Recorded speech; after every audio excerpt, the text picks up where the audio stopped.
அவர்கள் கர்த்தரை நாடினார்கள். ஆனால் வேதமோ நம்ம இன்னும் ஒரு படி மேலே போய் அவருடைய வல்லமையையும் நாடும்படிக்கு நம்மை அழைக்கிறது.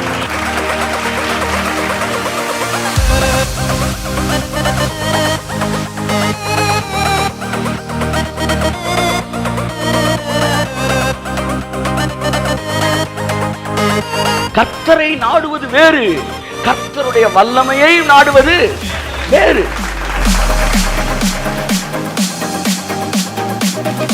வெறும் கர்த்தரை மட்டும் அல்ல, அவருடைய வல்லமையை நீங்கள் நாடி இருந்தால் ஒருவேளை சரித்திரம் வேறு விதமாக எழுதப்பட்டிருக்கும் என்று நான் சொல்லுகிறேன்.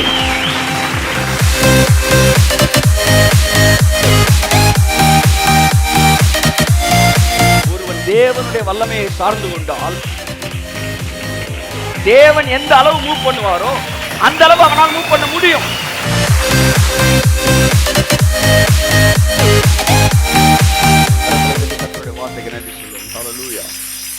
என் அன்புக்குரியவர்களே, வார்த்தை என்பது ஒரு ஆராதனையின் ஒரு பகுதி. நீங்கள் வார்த்தை மட்டுமே ஆராதனை என்று நீங்கள் நினைக்கக்கூடாது. அந்த ஆராதனை என்பது ஒவ்வொரு பகுதியும் உங்களுடைய பக்தி விருத்திக்கு எதுவாக செய்யப்படுகிறது.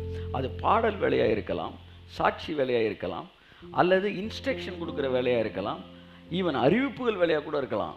உங்கள் பக்தி விருத்திக்கு எதுவாய் அது செய்யப்படும் என்றால் அது செய்திக்கு சமமானது என்பதை நீங்கள் மறந்துவிடக்கூடாது. நிறைய பேருக்கு இப்போ தான் படத்தையே போட்டாங்க அப்படின்ற மாதிரிலாம் அலர்ட்டாகி உட்காரக்கூடாது. நீங்கள் ஆராதனைகளை நுழைஞ்ச ஒவ்வொரு நிமிடமும் ஆவியானவர் உங்களோடு இடைப்படுகிற நிமிடம். கையை தட்டுங்க ஒரு தடவை ராமே. ஏன்னா இன்னைக்கு நான் வந்து லைவில் நான் கொஞ்சம் ஒரு ½ அன் ஹவர் கொஞ்சம் லைவில் நான் கவனித்தப்போ அந்த அசன் பாஸ்டர் அவர் பண்ணார். அவர் தான் இந்த வார்த்தையை சொன்னார். வந்து என் நாமத்தை அவன் அறிந்திருக்கிறபடியான உயர்ந்த அடைக்கலத்தை சங்கீதம் 91 இப்போ ஸ்டாப்ஸுக்கு ஓடிட்டு இருக்குது. அந்த வார்த்தை வந்து நான் உடனே நான் ஆமேன்னு சொன்னேன், ஜேஸ் ஆமேன்னு சொன்னால் வீட்டில் கேட்டப்போ அடுத்து ரீடிங் இன்றைக்கி தினத்தியானம் ரொம்ப நல்லா வாசித்தீங்க நீங்கள். நான் வீட்டில் கேட்டேன். அதாவது தலைவனுடைய மிகப்பெரிய சொத்து தைரியம். அது அப்படியே என் கண்ணில் கண்ணீர் வந்துருச்சு. வந்து ஆரோன் முதுகெலும்பு இல்லாமல் பேசினான். இல்லைங்க இந்த தங்கத்தை போட்டோம் வந்து உள்ளேருந்து கண்ணுக்குட்டி வந்துருச்சு அப்படின்னா. ஏன்னா பயந்துட்டான். தைரியம் இல்லை. தைரியம் இல்லாட்டி அவன் தலைவனே கிடையாது. ஆனால் யோசுவா சொன்னால், கர்த்தரை சேவிப்பது ஆகாததை கண்டால் யாரை நீங்கள் சேவிக்க போகிறீர்கள்? இந்த நதிக்கு அப்புறத்தில் இருக்கிற அந்த தெய்வங்களை நீங்கள் ஆராதிக்க போகிறீங்களா? நானும் என் வீட்டாருவோம் என்றால் கர்த்தரையே சேவிப்போம் என்று சொன்னார். தலைவனுடைய மிகப்பெரிய சொத்து தைரியம். நீங்கள் பலவீனராக இருக்கலாம். அந்த வார்த்தை ரொம்ப தொட்டுச்சு. நீங்கள் பலவீனராக இருக்கலாம், தவறில்லை. ஆனால் கோழைகளாக இருக்கக்கூடாது. கையில தட்டு. அச்சா ஆமென் ஆமென். நீ பலவீனனா இருக்கலாம், ஆனால் கோழையா இருக்கக்கூடாது. கோலியாத்தோட கம்பேர் பண்ணும்போது தாவீது பலவீனன்னா, ஆனால் அவன் தைரியசாலி. ஒட்டகச்சிவி 12 அடிக்கு இருக்கு, ஆனால் சிங்கம் வந்து ஒட்டகச்சிவி கால் வரைக்கும் தான் இருக்கு. ஏறி அடிச்சிச்சுன்னா 1.5 டன் சார் ஓங்கி அடிச்சா. இது நீங்க பார்க்குற இதெல்லாம் வேற. சக்க சிங்கம் கிடையாது, காட்டில் வேட்டையாடுற சிங்கம். நீங்க நேரில் பாருங்க. ஒரு தடவை யானை மேலே ஒருத்தன் உட்காந்துருக்கான் சார். யானை மேலே உட்காந்துருக்கிறான். யானை சைஸ் என்ன, அது மேலே இருக்கிறான். முன்னாடி அந்த சிங்கம் அப்படியே நிற்கிது. நின்று அவனை பார்க்குது. அப்படியே we can't believe it. அப்படியே பார்த்துக்கிட்டு தானே யானை மேலே இருக்கண்டா அவன் நின்றுக்கிட்டு இருக்கிறான். அப்படின்னு தப்பி யானை மேலே இருக்க அடிச்சிட்டு பாருங்க ஒரு அடி. யூடியூப்ல போய் பாருங்க இருக்கு. நான் கதை சொல்லலை. யானை ஹைட்டுக்கு பாயுதுங்க, பாஞ்சு அடிக்குது. அதனால தான் அதை சிங்கம்ன்றாங்க. தைரியம் தைரியம். பயம்தான் உங்களுக்கு பிரச்சனையே. சிங்கம் வந்து இறைய கிடைக்காதப்ப என்ன செய்யும்னா, இறை எங்க இருக்குன்னு தெரியாதப்ப காட்டுல இருந்து காட்டுக்குள்ள நடந்து வந்து கர்ஜனை செய்யுமா. அப்படின்ன உடனே இந்த சேஃபா இருக்கிற முயல் இதெல்லாம் ஏற்கனவே சேஃபா தான் இருக்கு. ஐயோன்னு வெளியில ஓடி வருமா, அப்புறம் அடிக்கும், வேட்டையாடும். பிசாசு உங்களை அப்படி டர்ற கொடுப்பேன் சில நேரம். ஒன்று நீங்கள் பயந்து ஐயோன்னு ஓடிடக்கூடாது. நாங்கள் சேஃபாக தான் இருக்கிறோம், நீங்கள் போங்க.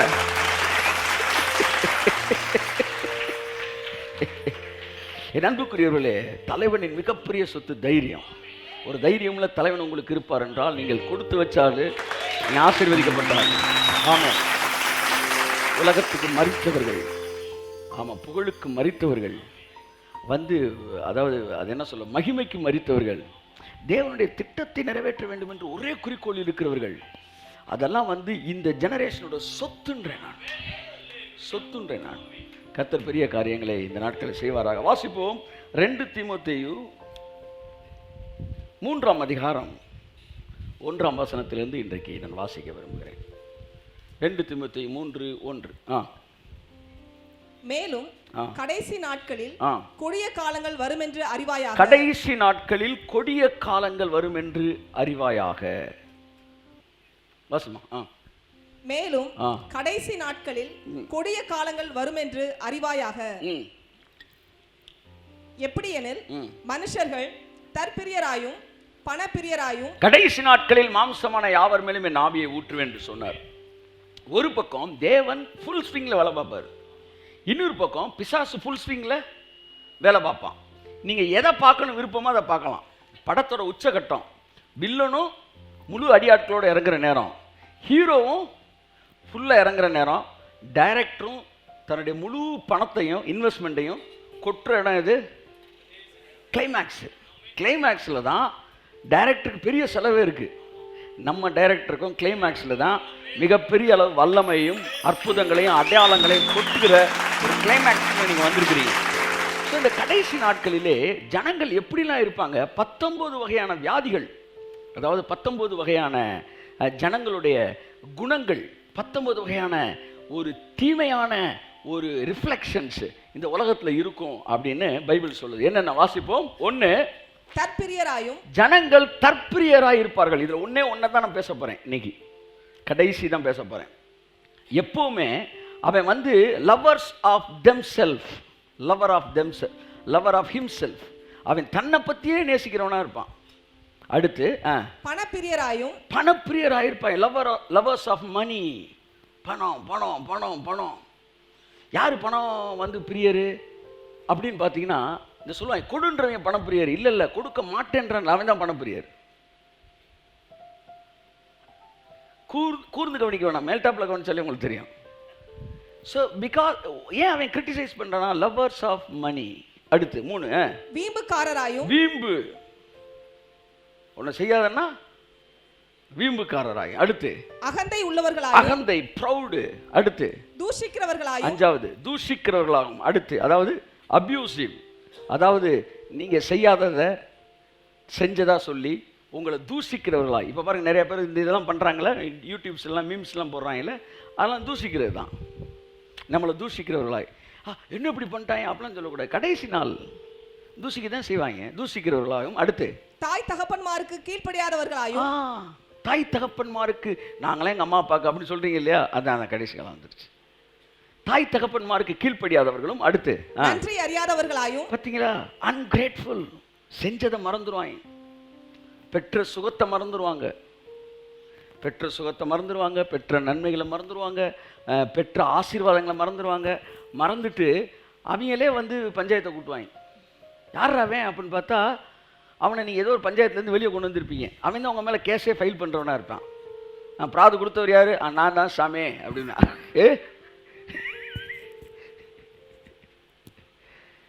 நிறைய பேர் நான் பார்த்துருக்கேங்க, இந்த மினிஸ்ட்ரியில் ஆசீர்வதிக்கப்பட்டு நமக்கு செஞ்சவங்கெல்லாம் பார்த்துருக்குறேன்.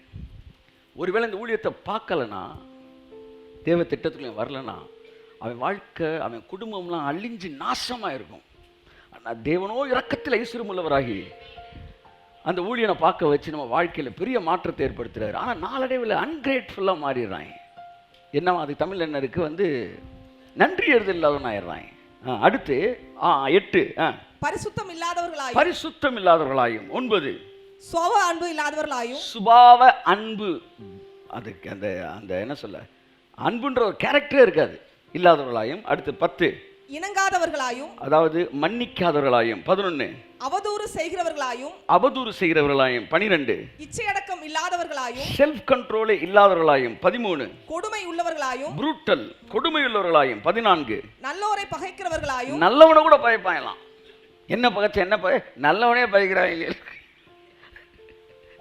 உங்களை பற்றி ஒருத்தர் சொல்லிட்டான், நான் திரும்ப ஞாபகப்படுத்திட்டு போகிறேன்.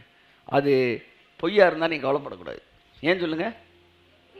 பொய் தானே, அதனால் கவலைப்பட மாட்டேன். உண்மையாக இருந்தால் கவலைப்படக்கூடாது. ஏன்? உண்மையை தானே சொல்கிறான். இது எப்படி இருக்கு? கையை தட்டுங்க. இப்போ அவன் எதுக்காக உங்களை வந்து தூசிச்சானோ அந்த பர்பஸே நிறைவேறலை. அவனுக்கு 1000 பேர் உங்களை கேலி பண்ணி சிரிச்சா அவனுக்கு திருப்தியே கிடையாது. நீங்க ஒரு ஆள் அழுகணும். ஆனா நீங்க சிரிச்சுக்கிட்டே இருந்தீங்கன்னா எத்தனை பேர் உங்களை எதிர்த்து பேசினாலும் அவனுக்கு அடிவயிறு எரிஞ்சிட்டே இருக்கும். அப்ப என்ன செய்வான்? இவனுக்கு போச்சா இவனுக்கு போச்சா அப்படின்ட்டு நேரா உங்க நம்பருக்கு வருவான். அவன் நீ எங்க சுத்தம் என் நம்பருக்கு வருவ. ஏன்னா எனக்கு ஒரு மேட்ரு வந்திருக்கான்னு நீ தெரிஞ்சுக்கணும்னு உனக்கு ஆசைப்படுவேன்னு எனக்கு நல்லா தெரியும்.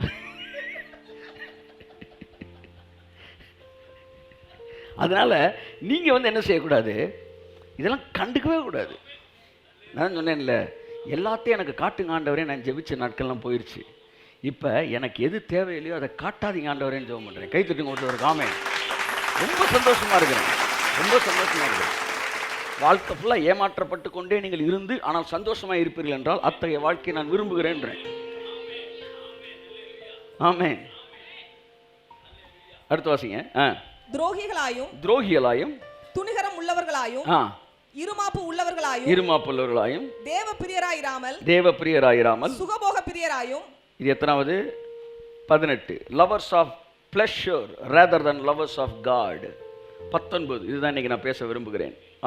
தேவ பக்தியின் வேஷத்தை தரித்து. எல்லாரும் கையை தட்டுங்களேன். தேவ பக்தியின் வேஷத்தை தரித்து, தேவ பக்தியின் வேஷத்தை தரித்து அதன் பலனை மறுதலிக்கிறவர்களாகவும் இருப்பார்கள். having a form of godliness but denying its power. தேவ பக்தியின் வேஷத்தை தரித்து, தேவ பக்தியின் வேஷத்தை தரித்து தேவனுடைய வல்லமையை, அந்த வல்லமையில் நடக்கிற அற்புதங்களையும் அடையாளங்களையும் அங்கீகரிக்காமல் அதை மறுதலிக்கிறவர்களாக இருப்பார்கள். கடைசி நாட்களிலே தேவனுடைய சூப்பர் நேச்சுரல் விஷயங்களை அங்கீகரிக்காத ஒரு கூட்டம் எழும்பும். அந்த கூட்டம் அற்புதங்களையும் அடையாளங்களையும் கேலி செய்யும். அந்த கூட்டம் தேவபக்தியின் வேஷத்தை தரிச்சிருக்கும். கையை தட்டு, அதான் முக்கியம். அவன் ஏத்தி கிடையாது. அவன் என்ன சொல்ல அவன் என்னது நாத்திகன் அல்ல, நாத்திகன் அல்ல, அவன் ஆத்திகன். அதாவது கடவுளை புரிந்து கொண்டவன் என்று சொல்லுகிற ஒரு ஆஸ்திகன். அப்ப பைபிள் தேவ பக்தியின் வேஷம் தரிச்சிருப்பாங்களாம். ஸ்தோத்திரம் ஆண்டவரே, அல்லேலூயா. ஆனா கடவுளுடைய வல்லமையை மறுதலிக்கிறவர்களாக இருப்பார்கள். இன்றைக்கு நீங்க நிறைய பேர் அப்படி பார்க்கலாம். என்றைக்கு கிருபையின் சத்தியம் வெளிப்பட்டதோ அன்றைக்கு இயற்கைக்கு அப்பாற்பட்ட கர்த்தருடைய வல்லமையில் வெளிப்பட ஆரம்பித்தது. ஆனா தேவபக்தியின் வேஷம் தரித்த அநேகர், இந்த தேவனுடைய வல்லமையை அங்கீகரிக்காத அநேகர் கிறிஸ்தவர்களாகவே இருக்கிறாங்க, ஊழியக்காரங்களா இருக்கிறாங்க. ஒரு காலத்தில் ஐஸ்வர்யத்தை ஏற்றுக்கவே இல்லை. அது எப்படி கடவுளோட பிள்ளைகள் ஐஸ்வர்யத்தை கடவுள் தருவாரா? அதெல்லாம் தாண்டி வந்துட்டோம். ஹீலிங்கே ஏற்றுக்கிற மாதிரி தான். இப்போ மிரக்கல் மணி அப்படின்னு, அது எப்படி மிரக்கல் மணி? தேவ பக்தியின் வேஷத்தை தரித்து அதன் பலனை மறுதலிக்கிறவர்கள். தண்ணி திராட்சை ரசமாச்சான் சார், அது எப்படிங்க ஆகும்? லண்டை கொடுக்குறான். அவன் யார் தெரியுமா? இந்த 19வது வியாதியினாலே பாதிக்கப்பட்டவன். மொத்தம் 19 வியாதி சொல்கிறான். இல்லை, 19வது வியாதி என்னன்னா தேவ பக்தியின் வேஷம். ஸ்தோத்திரம் அல்லேலூயா, அவன் எல்லாம் இருக்கும். ஆனால் இயற்கைக்கு அப்பாற்பட்டது ஒன்று நடக்கும் என்றால் அதை அவன் ஏற்றுக்கவும் மாட்டான், அதற்கு எதிராக பேசுவான், அதன் பலனை மறுதலிக்கிறவன். அப்போ இந்த கடைசி நாட்களில் யார் பொய்யான தீர்க்கதரிசிகள்னா, கர்த்தர் அற்புதம் செஞ்சான்னு சொல்கிறான் பாரு, அவன் இல்லை, அதெல்லாம் நடக்காதுங்க அப்படின்னு சொல்கிறான் பாருங்க, அவன் தான் பிசாசோட டைரக்ட் ஏஜென்ட்டு. அவன் தான் சொல்கிறான் தேவ பக்தியின் வேஷத்தை தரித்து அதன் பலனை மறுதலிக்கிறவர்கள். ஸோ இந்த கடைசி நாட்களிலே இயற்கைக்கு அப்பாற்பட்ட வல்லமையை ஜனங்களுடைய மனதிலிருந்து அழித்து எடுப்பதற்கு ஒரு கூட்டம் இறங்கி இருக்கிறது. அந்த கூட்டம் ஜனங்களை தேவனுடைய வல்லமையிலிருந்து தனியாக பிரித்தெடுத்து ஒரு சாதாரண வாழ்க்கை வாழ்வதற்கு பிசாசினால் அனுப்பப்பட்ட கூட்டம். அந்த கூட்டம் அற்புதங்களை அடையாளங்களை கேலி செய்கிற கூட்டம்.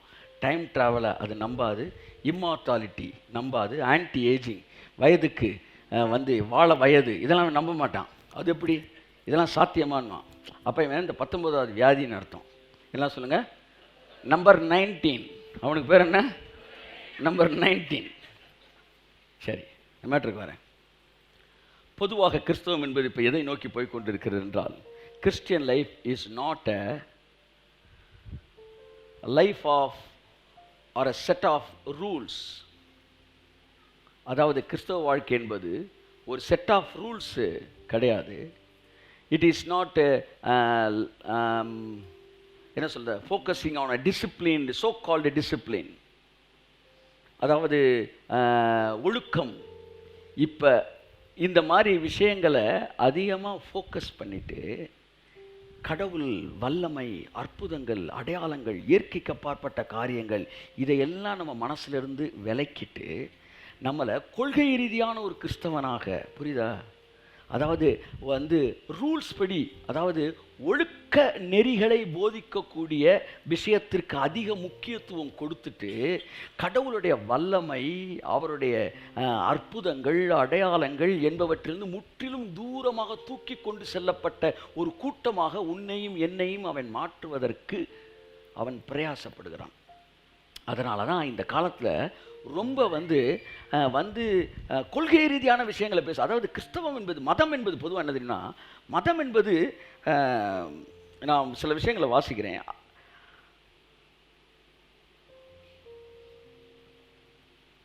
Christian life is a life connected with the power of God. எல்லாம் சொல்லுங்க. கிறிஸ்தவ வாழ்க்கை என்பது தேவனுடைய வல்லமையோடு நேரடியாக இணைக்கப்பட்ட ஒரு வாழ்க்கை. கை தட்டுங்களேன் ஒரு அவருக்கு. அவ்வளோதான். கிறிஸ்தவ வாழ்க்கை என்பது, திரும்ப சொல்லுங்க, தேவனுடைய வல்லமையோடு இணைக்கப்பட்டிருக்கிற ஒரு வாழ்க்கை. It is not a life consist of set of disciplines or rules. அதாவது ஒழுக்க நெறிகளை பின்பற்றக்கூடிய ஒரு, வெறும் ஒழுக்க நெறிகளை பின்பற்றக்கூடிய ஒரு மார்க்கம் அல்ல கிறிஸ்தவ மார்க்கம். மனிதன் ஒழுங்காய் வாழ்வதற்கான ஒழுக்க நெறிகளை சொல்லக்கூடிய மார்க்கம் அல்ல. அது ஏகப்பட்ட மார்க்கம் உள்ள நிறைய தெரியுது. சமண சன்மார்க்க, அது பேரே சன்மார்க்க. சன்மார்க்க நெறிகளை போதிக்கக்கூடிய ஒரு மார்க்கமாக கிறிஸ்தவத்தை மாற்றுவதற்கு பிசாசு அநேக போதகர்கள் உள்ள இறக்கி விட்டுருக்கிறான். அவன் வேலை என்னன்னா சன்மார்க்கத்தை பேசுறது. அவனுடைய பிரசங்கத்தில் ஒரு இடத்துல கூட தேவனுடைய வல்லமை, தேவனுடைய கரம், தேவன் உனக்கு இயற்கைக்கு அப்பாற்பட்ட காரியங்களை செய்வார் என்கிற வார்த்தைகள் வரவே வராது. வாழ்க்கை ஃபுல்லா டிசிப்ளின்ற பேரில் சன்மார்க்க நெறிகளையே பேசி ஒரு சன்மார்க்க கூட்டமாய் மாற்றுவதற்காக கிறிஸ்தவத்தை வழிவிலகி போகக்கூடிய ஒரு வேலையை இன்றைக்கு செய்து கொண்டிருக்கிற ஒரு கூட்டம் தான் இந்த தேவபக்தியின் வேஷத்தை தரித்து அதனுடைய பலனை மறுதளிக்கிறவர்கள். ஆமேன் சொல்லுவோம். என் அன்புக்குரியவர்களே, கிறிஸ்தவ வாழ்க்கை என்பது கட்டவிழ்க்கப்பட்ட கர்த்தருடைய வல்லமையோடு தொடர்புடைய ஒரு வாழ்க்கை. கைத்தட்டுங்க ஒரு ஆமென். கட்டவிழ்க்கப்பட்டிருக்கிற, எனக்காக கட்டவிழ்க்கப்பட்டிருக்கிற வல்லமையோடு, ஐயா கையை தட்டுங்க ஒரு ஆமென். ஆமென் ஆமென் ஆமென் ஆமென் ஆமென் ஆமென். இந்த கிறிஸ்தவ வாழ்வு என்பது ஒழுக்கத்திலும் கோட்பாடுகளிலும் புறம்பான அலங்காரத்திலும் கவனம் செலுத்தும்படி பிசாசினால் வஞ்சிக்கப்பட்டு விட்டது. ஆமென் சொல்லுவோம். கிறிஸ்தவ வாழ்க்கை என்பது புறம்பான அலங்காரத்திலும், இப்போ பாருங்களேன், வாழ்க்கையில் ஒருத்தர் கேன்சரில் செத்துக்கிட்டு இருக்கான், அவனுக்கு சுகத்தை கொடுக்குறதுக்கான கர்த்தருடைய வல்லமையை பேசுறதுக்கு உனக்கு நேரம் இல்லை. நீ ஷூ போட்டிருக்கிறியா? ஏண்டா ஊரே தீப்பிடிச்சு எரியுது, நீரோ மண்ணை பிடி. நீ எப்போ இதெல்லாம் பேசுறது தெரியுமா? ஊருக்குள்ள ஒரு வியாதியஸ்தன் இல்லை, எல்லாம் சுகமாயிட்டான், எல்லாம் நல்லா இருக்கான். அப்போ வா. ஆமாம், நீ ஜாக்கி பனியன் போட்டிருக்கிறியா, இல்லை பூமர் போட்டிருக்கியான்னு அப்போ வாடா. டே, ஊரே தீப்பிடிச்சு எரிஞ்சுக்கிட்டு இருக்கிறா. அப்போ இவங்கெல்லாம் யாருன்னா டைரக்ட் ஏஜென்ட்ஸ். என்னன்னா கர்த்தருடைய வல்லமை பற்றியே பேச மாட்டாங்க. ஆனால் தேவன் இந்த நாட்கள் நம்முடைய கண்களை திறந்திருக்கிறார். இங்கு கூடியிருக்கிற ஒவ்வொரு நபருக்கு கர்த்தருடைய வல்லமை கட்டவிழ்க்கப்பட்டிருக்கிறது. வார்த்தையை கேட்கிற ஒவ்வொரு நபருக்கு கர்த்தருடைய வல்லமை கட்டவிழ்க்கப்பட்டிருக்கிறது. அந்த கட்டவிழ்க்கப்பட்ட வல்லமை என்ற வாழ்க்கையில் மிகப்பெரிய காரியங்களை செய்ய போகிறது. ஆகையால் அந்த பூமியில் நான் சாட்சியாக இருப்பேன். ஆமென் ஆமென் ஆமென். என் அன்புக்குரியவர்களே, தேவனுடைய வல்லமையில் கவனம் செலுத்தாதபடிக்கு ஒழுக்க கோட்பாடுகளிலும் புறம்பான அலங்காரத்திலும் சன்மார்க்க நெறிகளிலும் கவனம் செலுத்தும்படி பிசாசினால் வஞ்சிக்கப்பட்டு கொண்டிருக்கிறது கிறிஸ்தவம். இன்னைக்கு சில பிரசங்கத்தை எடுத்தாங்கன்னா கம்ப்ளீட்டா சன்மார்க்கத்தை தான் பேசிட்டு இருப்பாங்க. அங்கு தேவனுடைய வல்லமையை பற்றிய பேச்சே இல்லை. ஏனென்றால் எல்லா மதங்களும் ஒழுக்க நெறிகளை போதிக்கிறது. ஆனால் கிறிஸ்தவம் மட்டும்தான் ஒழுக்க நெறிகளை தாண்டி கர்த்தருடைய கரத்தை பேசுகிறது, கர்த்தருடைய வல்லமையை பேசுகிறது. தேவன் ஜீவனோடு கூட இருக்கிறார் என்றும், தேவனுடைய வல்லமை நமக்காய் கட்டவிழ்க்கப்பட்டிருக்கிறது என்றும் சிலுவை நமக்கு பிரசங்கிக்கிறேன் அன்புக்குரியவர்களே. ஸோ நம்முடைய மைண்டை காட்ஸ் பவர்ல இருந்து கனெக்ட் பண்ணப்பட்ட அந்த மைண்டை டீவியேட் பண்ணி சன்மார்க்க நெறிகளுக்குள்ள நம்ம மைண்டை கொண்டு போய் கனெக்ட் பண்ண பார்க்குறான் பிசாசு. ஆனால் தேவனும் நம்ம மைண்ட் எங்கே கனெக்ட் ஆகும் தெரியுமா விரும்புகிறாரு? தன்னுடைய வல்லமையோடு கனெக்ட் பண்ணணும்னு கர்த்தர் விரும்புகிறார். கை தட்டுங்க. உன்னுடைய சன்மார்க்கமும் ஒழுக்க கோட்பாடும் அவர் வல்லமையிலிருந்து வருகிற நூற்றுக்கணக்கான ஆசீர்வாதத்துல பரிசுத்தம்ன்றது ஒரு ஆசீர்வாதம். கையை தட்டு. சன்மார்க்கமும் ஒழுக்கமும் எல்லாம் அவர் வல்லமையிலிருந்து புறப்பட்டு வருகிற நூற்றுக்கணக்கான ஆசீர்வாதங்களில் ஒரு ஆசீர்வாதம். அவர் இல்லாம எதுவுமே நீங்க தனியா வாங்கிடவே முடியாது. ஹோலினஸ்ன்றது ஒரு இன்வெஸ்ட்மெண்ட் கிடையாது, கொடுத்து அவற்றை ஒன்று வாங்குறதுக்கு. ஹோலினஸ்ன்றதே ஒரு ப்ராஃபிட். அவற்றிருந்து வர 100 ஆசீர்வாதத்தில் இது ஒரு ஆசீர்வாதம். கை தட்டுங்க. கிறிஸ்தவத்தில் மேலோங்கி நிற்பது பரிசுத்தம் அல்ல, கிறிஸ்தவத்தில் மேலோங்கி நிற்பது சிலுவையில் அறையப்பட்ட இயேசு. கையை தட்டுங்க எல்லாரும். ஆமென். சிலுவையில் அறையப்பட்ட இயேசு, சிலுவையில் அறையப்பட்ட இயேசு. Christian life is a power connected life. கிறிஸ்துவ வாழ்க்கை என்பது வல்லமையோடு தொடர்புடைய வாழ்க்கை. அது தேவனுடைய வல்லமையை வாழ்க்கைக்குள்ளே அனுமதிக்கக்கூடிய மனநிலையுடைய ஒரு வாழ்க்கை. இந்த மதிய வேளையிலே உங்களுடைய மனது தேவனுடைய வல்லமை இணைக்கப்படும் என்றால், இந்த மதிய நேரத்திலே கர்த்தருடைய வல்லமை உங்கள் வாழ்க்கைக்குள் வருவதற்கான கதவை நீங்கள் திறக்கிறீர்கள் என்று அர்த்தம். கர்த்தருடைய வல்லமை உங்கள் வாழ்க்கைக்குள்ளே கட்டவிழ்க்கப்படுகிறது. வியாதிகள் மறைகிறது, குறைவுகள் நிறைவாகிறது, கதவுகள் திறக்கப்படுகிறது. உங்க வாழ்க்கையில் இருக்க குறைவை நிறைவாக்குறதை விட தேவனுக்கு வேற என்ன வேலைன்னு நான் கேட்கிறேன். இந்த நிமிஷத்துல அவர் எதை விடமா யோசிச்சுட்டு இருக்காரு? உங்க வாழ்க்கையில உங்களுக்கு என்ன செய்யலாம் அவர் யோசிச்சுட்டு இருக்காரு. இதுதான் தேவன், இதுதான் நீங்க ஆராதிக்கிற தேவன். அந்த தேவனை தான் நீங்க ஆராதிச்சுக்கிட்டு இருக்கீங்க, அந்த தேவனோடு தான் நீங்க இணைக்கப்பட்டிருக்கிறீங்க. என் அன்புக்குரியவர்களே, கல்ட்டு யாருன்னா இந்த சூப்பர் நேச்சுரல் விஷயத்தை எல்லாம் மறுதளிக்கிறவன். அதாவது என்ன சொல்றான், தண்ணி திராட்சசமா மாறாது, டைம் டிராவல் பண்ண முடியாது, ஓங்கும் இளமை என்ன செய்யாது வாழ்க்கையில் இருக்காது, வியாதி இல்லாத வாழ்க்கை சாத்தியமே கிடையாது. நல்லா கூர்ந்து கவனிங்க. இப்போ உனக்கு என்னடா பிரச்சனை? தண்ணி திராட்சசமா மாறினா உனக்கு என்ன பிரச்சனை சொல்லு. நீ எதுவும் திராட்சை ரச கடை வச்சிருக்கியா? உனக்கு என்ன பிரச்சனை? என்ன பிரச்சனை? கடவுளால் இது முடியாதுன்னு நீ சொல்றியா? அது ஓப்பனாக நீ அறிக்கை செய். கடவுளால் இது முடியாது, எங்கள் கடவுளுக்கு தண்ணியை திராட்சரசமாக மாற்ற முடியாது சொல்லு. அப்போ கடவுளால் முடியும், இவரால் முடியாதுன்றியா? என்ன சொல்ல வர நீ? கடவுளுடைய வல்லமையை மறுதளிக்கிறது என்பது உங்களை ஒரு சராசரி வாழ்க்கைக்குள்ளே கொஞ்சம் கொஞ்சமாக டிரான்ஸ்ஃபார்ம் பண்ணுறாங்க, அட்வர்ஸ் ரியாக்ஷன். ஆனால் எங்கெல்லாம் நடக்கிற அற்புதத்தை நீ கிரிட்டிசைஸ் பண்ணுறியோ அப்போல்லாம் அவிசுவாசம் உன்ட்ட வளருது. எப்பெல்லாம் அதை நீ ஆமேன்னு சொல்றியோ அப்போ விசுவாசம் உனக்குள்ள வளருது. So Bible insist super natural life. அதான் நான் பேச விரும்புகிறேன். தேவபக்தியின் வேஷத்தை தரிப்பது முக்கியம் அல்ல, இயற்கைக்கு அப்பாற்பட்ட வல்லமையையும் அற்புதங்களையும் நம்புவதே கிறிஸ்தவ வாழ்க்கை. வேதம் இயற்கைக்கு அப்பாற்பட்ட ஒரு வாழ்க்கையை வலியுறுத்துகிறது. பக்கத்தை தட்டி சொல்லுங்க, வேதம் இயற்கைக்கு அப்பாற்பட்ட ஒரு வாழ்க்கையை நமக்கு வலியுறுத்துகிறது. அதெல்லாம் பைபிள் சொல்லுது. 1:4 இருக்குது, சங்கீதத்தில் இருக்குது, கர்த்தரையும் அவருடைய வல்லமையையும் நாடுங்கள், அவர் சமூகத்தை நித்தமும் தேடுங்கள். நீங்க கர்த்தரை மட்டும் நாடக்கூடாதான், கர்த்தரையும் அவர் வல்லமையும் நாடுங்கள். அவர் வல்லமையையும் சொல்லுங்க, அவர் வல்லமையும், அவர் வல்லமையும், கர்த்தரை மட்டும் அல்ல, கர்த்தரையும் அவர் வல்லமையையும். கையத்தட்டே. ஆமென், ஆமென், ஆமென், ஆமென். இந்த 19வது வியாதி பாதிக்கப்பட்டவர்கள் சொல்லுகிற விஷயம் என்னன்னா, கர்த்தரை நாடு, கர்த்தரை நாடு, கர்த்தரை நாடுன்னா. ஆனா வசனத்துல என்னைக்கு பாதி பேசுறானோ அவனுக்கு பேர் பிசாசு. ஆனா கர்த்தரை மட்டுமல்ல, அவருடைய வல்லமையையும் நாடுங்கள். அந்த நாட்களில் தொப்பில கூடு வாங்கி கொடுத்தாங்க சார், அவங்கள நாங்கள் மதிக்கிறோம், அந்த மிஷினரிகளை மதிக்கிறோம். கர்த்தரை நாடுவது வேறு, கர்த்தருடைய வல்லமையை நாடுவது வேறு. என் அன்புக்குரியவர்களே, தேவனுடைய வல்லமையை சார்ந்து கொள்ளும்படி நீங்கள் அழைக்கப்பட்டிருக்கிறீர்கள். எல்லாம் சொல்லுங்க, தேவனுடைய வல்லமையை. இன்னைக்கு உங்களுக்கான ஒரு அற்புதத்தை நாளைக்கு இல்லை, இன்னைக்கு நீங்க பெற முடியும். இன்னைக்கு நீங்க பெற முடியும். 2 நாளைக்கு முன்னாடி கர்த்தர் என்ன சொன்னார்? ஒரு நாளைக்கு 100 பேருக்கு உன் மூலமா அற்புதம் நடக்கணும், 1000 பேருக்கு உன் மூலமா அற்புதம் நடக்கணும்னு 1000 அற்புதத்தை எண்ணி கையில் வச்சிருக்கிறேன். இப்போ நீ எப்படி ஜோம் பண்ணுவ அப்படின்னு கேட்டார். இந்த 1000த்தையும் டிஸ்சார்ஜ் பண்ணி ஆகணும். உடனே என்ன செஞ்சணும்?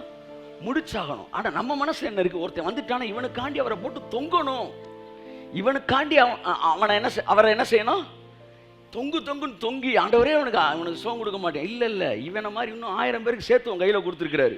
யாரெல்லாம் மீதி 999 பேரை நீ தேடுன்றேன், தேடி அற்புதத்தை உங்க கையில ஸ்டாக்க தேவன் அற்புதங்களை கொடுத்திருக்கிறாரு. நீங்கள் எவன் மீதெல்லாம் கைகளை வைக்கிறீர்களோ அவர்களுக்கெல்லாம் அற்புதம் கொடுப்பதற்கு தேவன் தயாராயிருக்கிறார். கரங்களை தட்டி ஆமே, கரங்களை தட்டி ஆமே. உங்கள் அருகில் இருக்கிறது கரங்களை வைங்க, கரங்களை வைங்க. இயேசுவின் நாமத்தினாலே கர்த்தருடைய வல்லமையை இந்த மனுஷன் மீது நான் கட்டவிழ்க்கிறேன். அற்புதங்கள் நடைபெறுவதாக. கையை தட்டி ஆமே. நடந்திருக்கிற அற்புதத்துக்காய் கரங்களை தட்டி ஆமே.